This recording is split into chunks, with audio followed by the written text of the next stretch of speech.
So Solomon, of course, was writing to his son in the book of Proverbs. In chapter 3, he tells his son to honor God.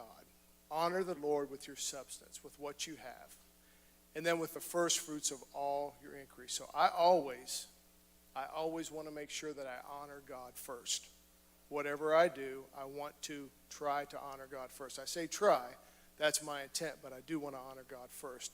Psalm 24:1 says, "The earth is the Lord's and the fullness thereof, the world and they that dwell therein."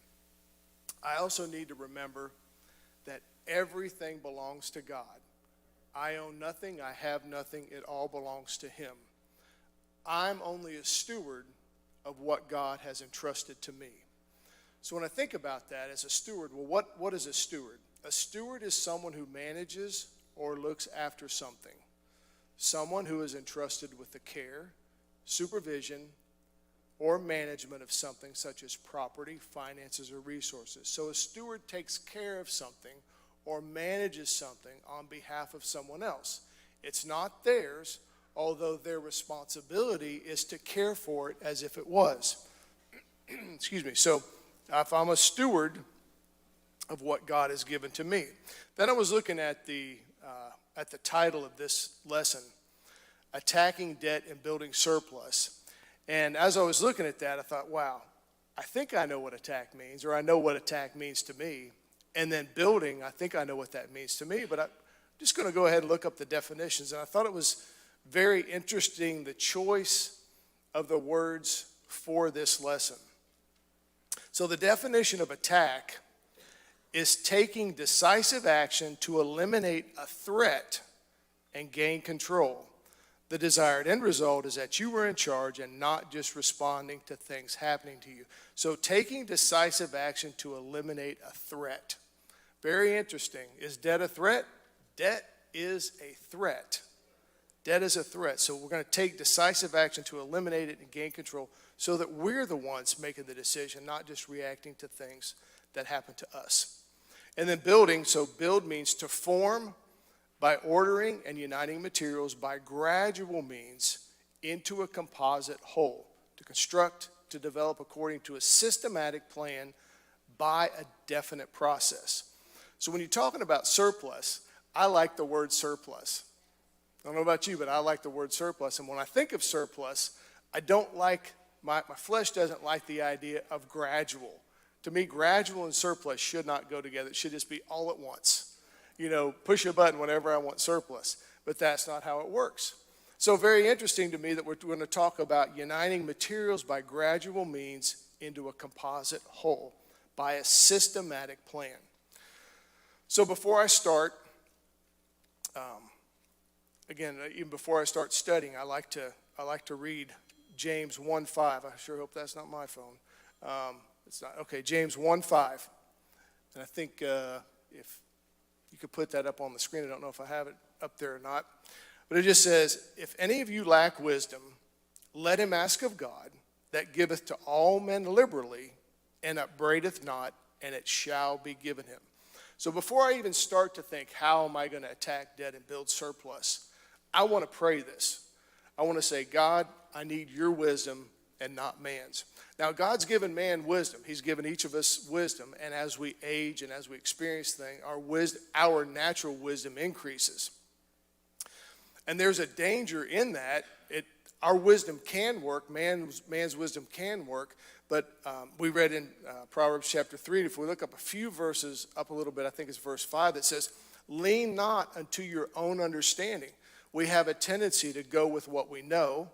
And that, while that works sometimes, that's not always the best way. So God, I want to pray this. God, I want your wisdom. And I promise that if I ask of God, he gives to all men liberally. He doesn't withhold. And he upbraideth not. He's not going to criticize me for asking for wisdom on how to handle this situation. And then he's promised me that it shall be given him. So God, this is your word. I want you to speak to me. I want you to direct me. Help me to understand what I'm doing. So I pray that before I start. So to start off, in order to know what we're going to attack, we have to be able to identify it. It's a good thing to know what we're fighting against. So we're going to start very basic. We're going to identify our expenses and our income. So whether this is on a sheet of paper, whether it's on a computer, whether it's on your phone, whatever, list your income. We're going to list our income. So my income's going to be all the money that's coming in, all of the money that's coming in from that one paycheck, okay? Some people have 2 jobs. Some people have multiple income sources. If you're self-employed, you're going to be, that could look different, but for a lot of people, it's going to be very simple. Just what's the money that's coming in? So as I was kind of thinking about this, if you're self-employed, it is a little bit different because you might not have a consistent income from month to month, but just try to estimate what that is. We're going to try to look at this from a monthly perspective, kind of break it down to a small bite size, at least something that we can get our heads wrapped around. So list all of your income, and then list all of your expenses. So, and this is where it can kind of be tricky, because I think a lot of times, at least it is for me, there are things that are obvious that you're going to spend money on. There's, where you live, whether it's rent or mortgage, food, gas, car insurance, utilities, just kind of those things that happen every month, things that you normally pay for. But where it kind of gets a little unsure sometimes is those infrequently occurring expenses. And so this also, I found that this works best if I can come back and review this from time to time, and when I get a new expense that I haven't accounted for, to kind of plug that in to the equation. So if you look on page 4, which is towards the back, it just has a list of expenses.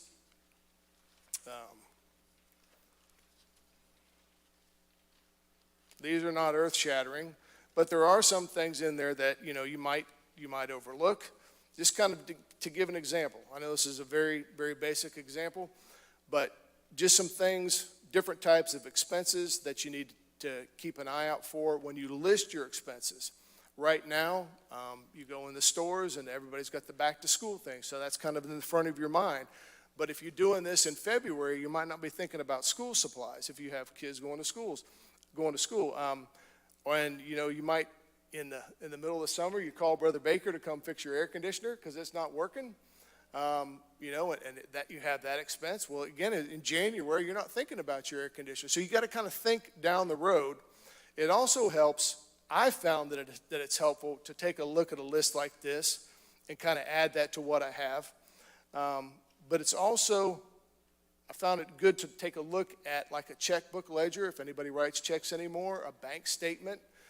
Take a look at the money that's coming out of your accounts, and then that way you can account for those. And I say get as detailed as possible, because the greater the detail you have, the more effective your outcome is going to be. Now,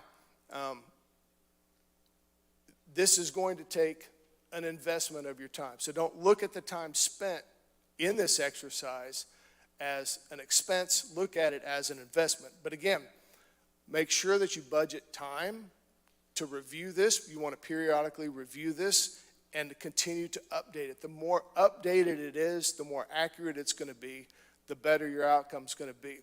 And be prepared to be surprised. If you've never done this before, you'll be surprised. There will be some surprises on how much money you spend on certain things you don't really think anything about. But try to document everything that you spend. And this is not so that you can be shamed or, I'm wasting money. We have to start at a common place where we know what's coming in and what's going out. When we identify where we spend, it shows us what we value. And when you think about that, where I spend my money is where I place value. Billy Graham said this: give me 5 minutes with a person's checkbook and I will tell you where their heart is. Jesus said that a little bit different. He said in Matthew, so that wasn't an original quote from Billy Graham, but I like the way he said it. But Jesus said in Matthew chapter 6:21 and in Luke 12:34, the same words 2 different times: for where your treasure is, there will your heart be also. So when I list out what I'm spending my money on, it helps me identify where I'm spending the money, but it also helps me see where I am spiritually. Money is a very spiritual thing, because what does money do? Money offers security. And what do I have when I have security? outside of God, I risk my relationship with God. When I feel secure and I'm not dependent upon God, then I risk my relationship with him. So it helps me see where I am financially, and it also helps me see where I am spiritually. But the great thing is, that's the past. When you list your expenses, that's the past. And it can forever stay in the past. We can impact our future by what we do. So, excuse me. So once you've totaled everything, your income, your outflows, your expenses, you subtract what's going out against what's coming in. And that number is a fancy term for it, is personal free cash flow. That's just the money left over at the end of the month. So a positive number means you're doing good. You're not spending as much as is coming in. A negative number is an opportunity for improvement. You can decide where you want to change your habits, how you want to change your habits. There's a danger in living a lifestyle where you are spending more than you are earning.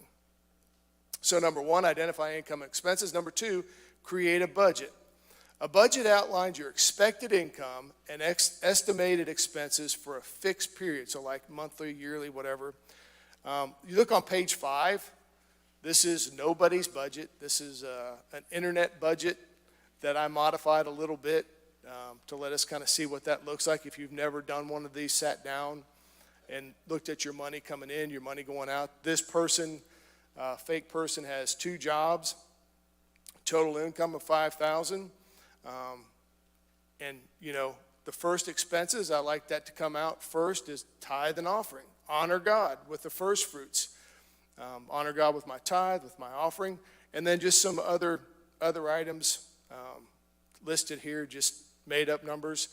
So the total expenses is $49.25. So the personal free cash flow, this person is $75 ahead. So they're spending $75 less than what's coming in. So they're on the good side. So when you take a look at this, you can say, oh, wow, I'm really paying too much in gas, or I'm paying too much for my health insurance. Whatever those is, when you have those categories in front of you and those amounts associated with that, it allows you to make decisions. I don't know how many of you make decisions on feelings, but that's not always a good thing to say, you know, I just feel like we're spending too much money. Or we're not spending enough money. But when you take a look at it in black and white on paper, or computer, your phone, whatever, then you can understand where your money's going. Dave Ramsey says this: a budget is telling your money where to go instead of wondering where it went. I don't know if you ever had any money that did that. I've had money before. It's like, well, where did that go? And there's many different ways to create a budget. And I just encourage you to find one that works for you. You do you. There are ways that people budget that I don't connect with, and I'm sure there's the way I budget that other people don't connect with. But find a solution that works for you and stick with it. And it's okay to try one. If it doesn't work for you, try a different version.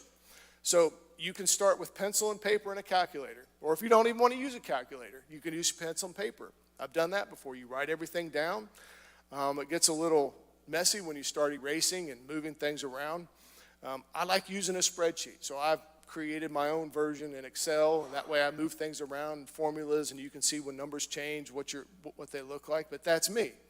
You can download a template to use in Excel or Google Sheets, or even a budgeting app. So I've got 4 budgeting apps down here. They all have, so those are ones you can use on your smartphone. They all have free and paid versions. So you can feel free to use one of those.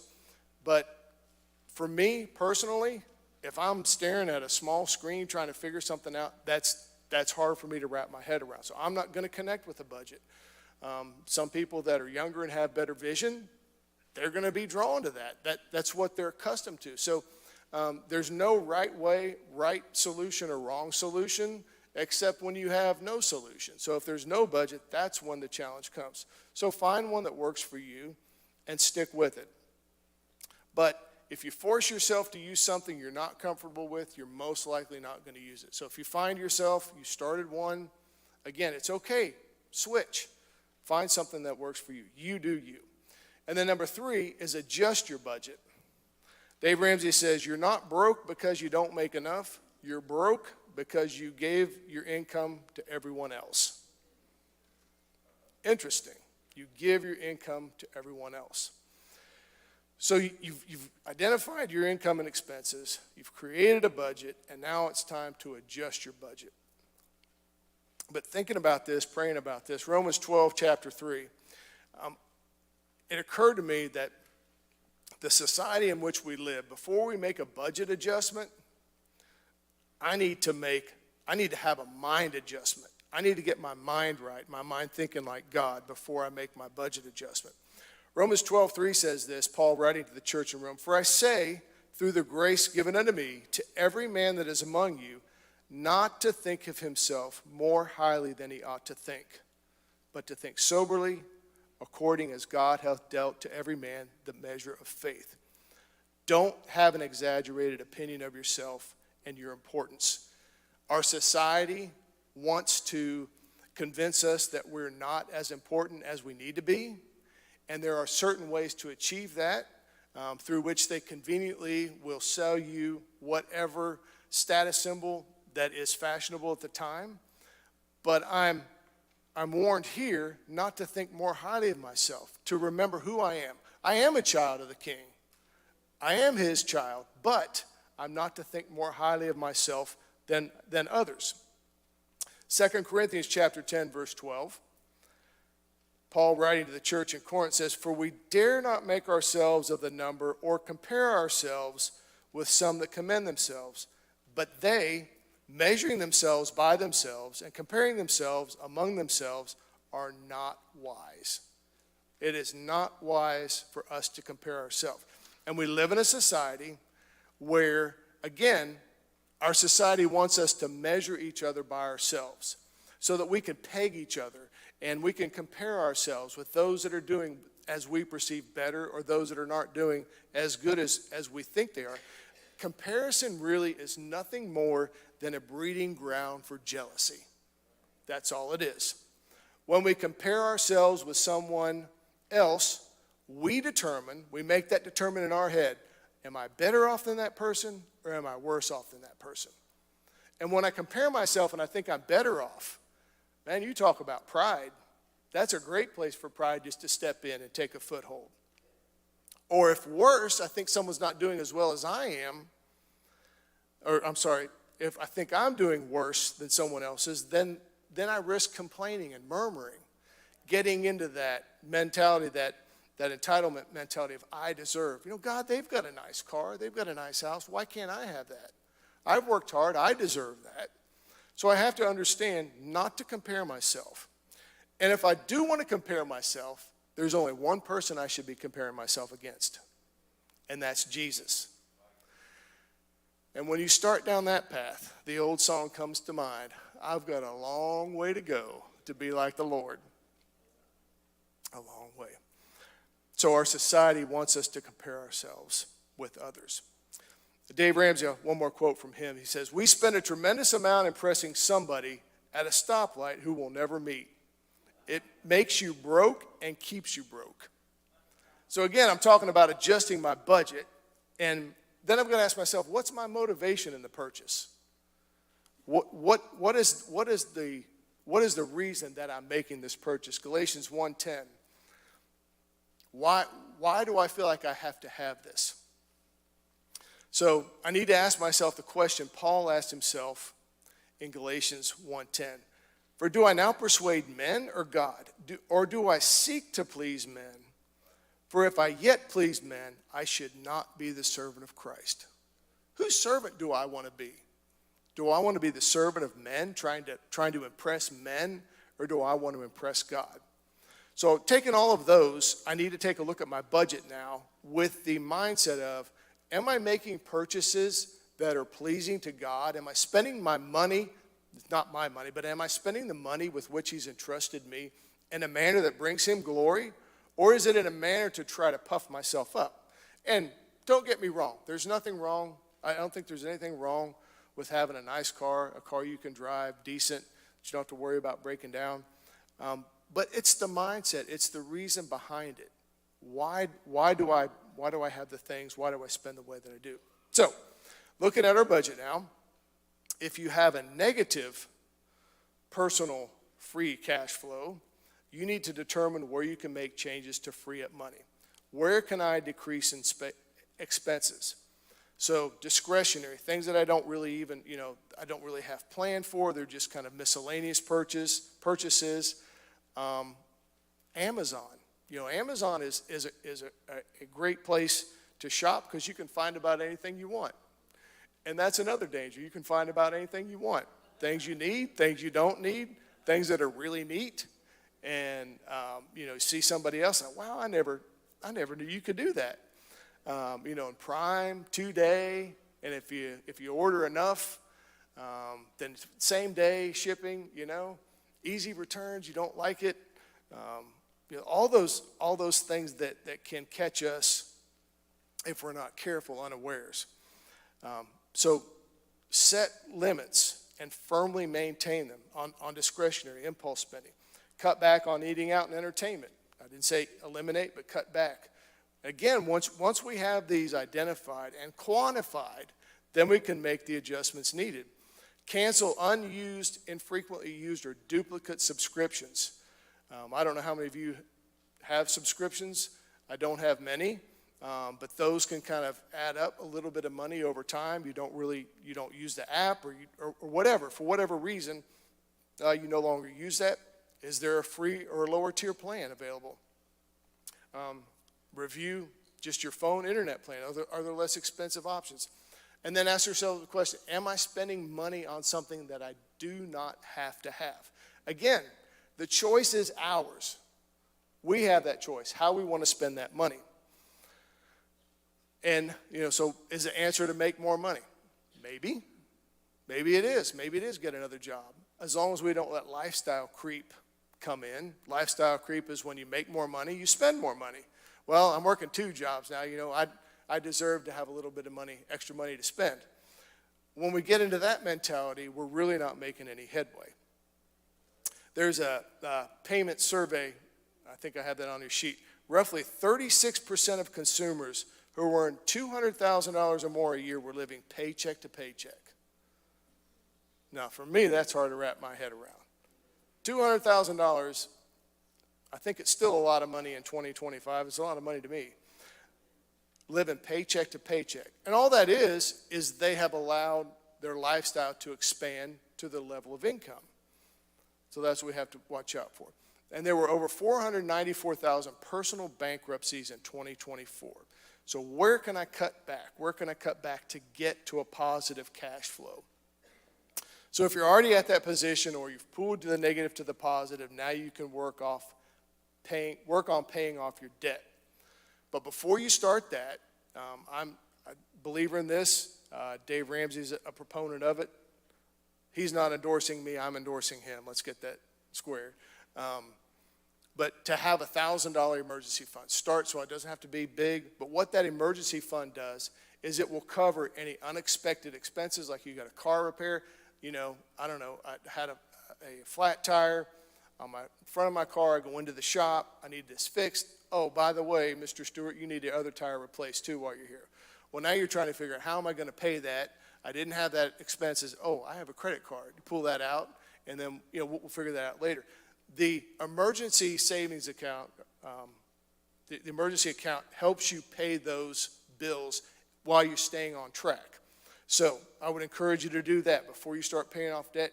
Get that settled so that you're not knocked off track, to be sidetracked by bills. It helps you avoid taking on new debt. And if you spend some of it, if you're working towards that, you get it all set and you have to spend some of that, fund that thing back up, because the last thing you want to do is to take on more debt when you're trying to get out of debt. Live within your budget. Make adjustments as necessary. And again, I've said this before, continue to review your progress. 2 months down the road, 3 months down the road, 6 months down the road. Am I on track? What do we need to change? And if you're married, I would highly encourage you to do this as a couple. Everybody on the same page. That works out well when you're both pulling the same way. So we've done that. We've adjusted our debt, adjusted our budget. Now we can attack debt. And again, I encourage you, find out what works best for you. I've got 2 ways here listed in this handout of what works, of what can work. You decide what works best for you. It doesn't have to be one, doesn't have to be the other. But if I have debt, I have to have a plan. It's not just magically going to disappear. I can't just, there's another bill, just throw it in the trash and, think good thoughts, positive thoughts, and it's going to go away. It will go away, and then you'll start getting a letter from another company who it's been turned over to. And it's, by the way, it's now triple what it was in the beginning. So get a plan. Whatever plan works for you. I've got suggestions here, but find one that works for you. Solomon, again, writing in Proverbs chapter 22, verse 7, says, "The rich ruleth over the poor, and the borrower is servant to the lender." Now, when you put something on a credit card and don't have a plan to pay for it, I don't think anyone's thinking, I'm now their servant. You're just thinking, I have what I wanted immediately. I have that in my hands. I'm not thinking about now I'm a servant to whomever we owe money. While working to pay off a debt, I must keep in mind that I am still a steward. This is important. I've got to remember that I'm still a steward. I need to listen, hear, and follow. In my mind, if I have debt and I'm working to pay off that debt, and that's being a good steward of what God's entrusted to me, although really it's making up for mistakes that I've made and didn't follow his word, and I'm not servant to the lender. I didn't borrow money. I'm trying to pay off debt. But if God directs me to give, I need to remember it's his money. It's not my money. No matter how much I feel like this is the plan God wants me to be on, I still need to listen to him. I still need to hear his voice. I learned recently of a situation where some people had gotten money to pay off their mortgage. They've been working to pay off their mortgage and making extra payments on it, trying to get rid of that debt. And the Lord blessed them with enough money to pay off their mortgage. And so, there's great excitement about it and ready to make it happen. And they just said, well, let's just pray about this for a little bit, see what God wants to do. And it was someone here, and this, I won't say who, but it was someone here. And, Brother Smith came and had his session that he normally doesn't have. I shouldn't call it session, but, said it about taking an offering. And God spoke to them and said, you need to give a portion of that to the building. So they did. And, of course, that brought it down to where they couldn't pay off the mortgage. But they were thinking, we need to pay off this mortgage. But God instead directed them to give that money to the building. So that's just an example of, even though we think we're doing what we need to do, I still, not we, but me, even though I think I'm doing what I need to do, I still have to listen and hear his voice. Because when I listen and hear his voice, but I don't follow and do as he instructs, he's not going to trust me with more. He knows he's proving me. And then also, I wonder if he's going to keep speaking to me. Is he going to keep nudging me? So if I want to hear his voice, I need to act when he talks. Okay. If you'll look on page 6 and 7, these are just some examples of the debt snowball and the debt avalanche. And we'll go over those.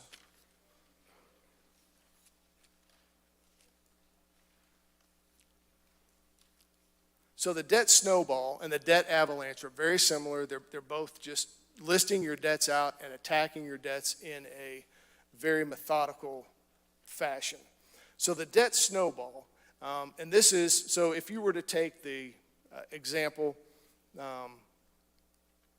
where the guy had $75 at the end of the month, where he could put extra, this would be, we're going to use that example. So if you list out the debts, so here on the debt snowball, you've got the debt type, the balance, and the minimum payment.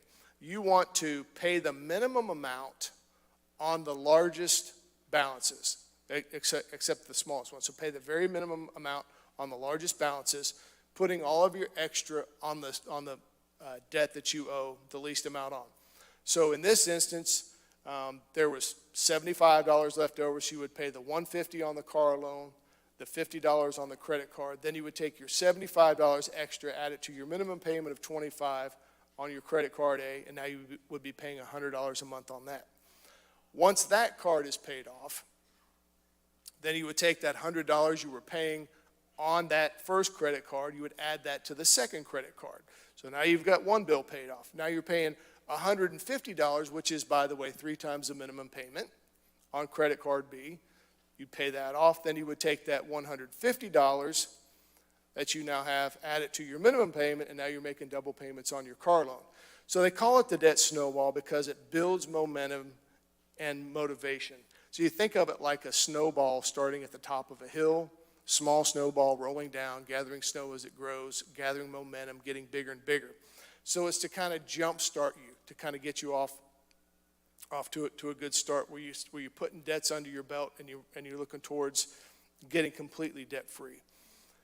The debt avalanche is similar to that, except you're going to pay off the highest interest rate first. So the same thing, you make the minimum payments on the lower interest rates, and you're going to add your excess to the minimum payment for the highest rate. The theory there is that it saves you more money on interest over time. It might take you longer to see progress, but it's more efficient financially. It's ideal if you're motivated by long-term savings rather than quick wins. This, to me, again, whatever works best for you, I would choose the snowball over the avalanche because, for me, the small wins early and getting more kind of steamrolling helps me build and maintain momentum. So again, those are just a couple of examples of how you can pay off debt. So once you get debt paid off, now you're debt free with the exception. So one thing I didn't mention, I don't know if I mentioned or not, but this does not include your mortgage. This is only credit loans. So whether that's a car loan, credit cards, store cards, whatever credit loans you have, that's what the debt snowball's for. Then we talk about building surplus. So you're still making your mortgage payment. I want to look at John 6:12 first. But so you're still making your mortgage payment, and now you have no other credit debt. So in John chapter 6, this is John's account of Jesus feeding the 5,000. So Jesus, as we know, feeds the 5,000 with 5 loaves, 2 fishes. And, they didn't know where they were going to get the food. They found the boy with the lunch. Jesus blessed it, broke it, and they started passing it out. They had everybody sit down by 50s, and they passed it all out. Then everyone had enough. There was plenty. There was more than enough. But look at John 6:12. When they were filled, meaning those that had eaten, he said to his disciples, "Gather up the fragments that remain, that nothing be lost." So it wasn't the disciples' idea to say, "Hey guys, there's all this food laying around. We better get it. We better gather it up." And I think the disciples take a lot of heat, but I'm sure I would be in the same boat they were. Just be happy with a full belly and, didn't know what we were going to have, and all of a sudden we got fish and bread and plenty. But Jesus said to pick up the fragments, gather up the fragments that remain. So the point here is when there's more than enough, when we've paid off debt, that doesn't mean we stop being a good steward. Surplus does not equal waste. I'm still required to be a good steward, even though I've accomplished what I wanted to accomplish in getting my debt paid off. I still need to be a good steward of what God's given to me. There's no time I can rest from that principle. So at this point, you can now use your snowball or avalanche, whatever you wanted to do, to save 3 to 6 months of expenses for a fully funded emergency fund. You think, wow, that's not really, I still have a house payment. But what that does is that helps in the event of a job loss, if the economy goes south and you're not working as much, if there's a significant medical event that you have to pay for, That gives you the buffer, so now that you're not getting back in debt again. This is all to keep us out of the cycle of going back into debt, because debt is a threat. Debt, as Jesus said, we are the servant of those from whom we borrow. So build that up, the emergency fund, and then plan for your future by consistently investing for retirement. The suggested amount is 15% of your household income. You can do that through a 401k at work if you have that available, a Roth IRA, a traditional IRA, or consulting a certified financial planner. Every stage of life is different. So if you don't have access to a financial planner, I know Brother Gary had Everhart Advisors come in when we did another session, Getting Your House in Order, and I thought that was great. Someone that was a believer, a Christian, they understood giving, they understood following God's principles. So find someone, and I have that information if anyone is interested in that, someone that can counsel you, how do I save for the future? And automate it. If you can make it automatic coming out of your check, man, to me, that's easy. That's like pressing the easy button, because I don't even have to think about it then. I'm not thinking about where's that money coming from. It just already happens. It happens consistently over time. And then you get the benefit of compounded interest. Then with any additional money that you have, pay extra on your mortgage. Start paying that down. So when you don't have that, so now you have no debt. Or if you're living in an apartment or you're renting someplace and you want to have a house, use that money to start building a savings for a down payment. And resist the urge, again, when you have no debt, resist the urge to finance purchases and save for them instead. When you got a good credit score, people want to give you credit. And it's not because they're just so generous. It's because they're hoping that you miss a payment or you don't make the minimum payment so that they can charge you the maximum interest. They offer you the credit so they can make money. They're not trying to, this is their service to the world. They're trying to make money. And when you think about, man, if I could just get a credit card and get points, or if I could just get a credit card that gives me cash back. Do you know how they give you points and how they give you cash back? It's by people that don't make that don't pay their bill every month. So it's not them giving you money, it's them taking money. Well, people agree to that. They do sign off on that. They take the money from someone else and then they fund it if you're able to pay your bill off every month, whatever. So don't get tricked into that idea that once I'm out of debt and think I'm going to have this, great idea of how I'm going to make money by using credit cards. And that's not to say don't use a debit card, but be very careful with once you get out of the trap. I think Brother Radis he had the trap up here. Don't get in the trap, and don't even go see what's going on in the trap. Just stay away from it. Or who's caught in the trap. Just stay away as far from it as you can. Resist that urge. Save and budget for big ticket items. Paying off a debt is a great sense of relief. If you've ever paid off a debt, man, that's a great sense of relief. But it does not match the sense of accomplishment of saving for something big. It has no match for that. And with that, I'm going to end again with where we started. Proverbs chapter 3, verses 9 through 10. Honor the Lord with thy substance, and with the first fruits of all thine increase. So shall thy barns be filled with plenty, and thy presses shall burst out with new wine. And remember, the earth is the Lord's, and the fullness thereof, the world and they that dwell in. Help me, Lord, to be the steward you want me to be.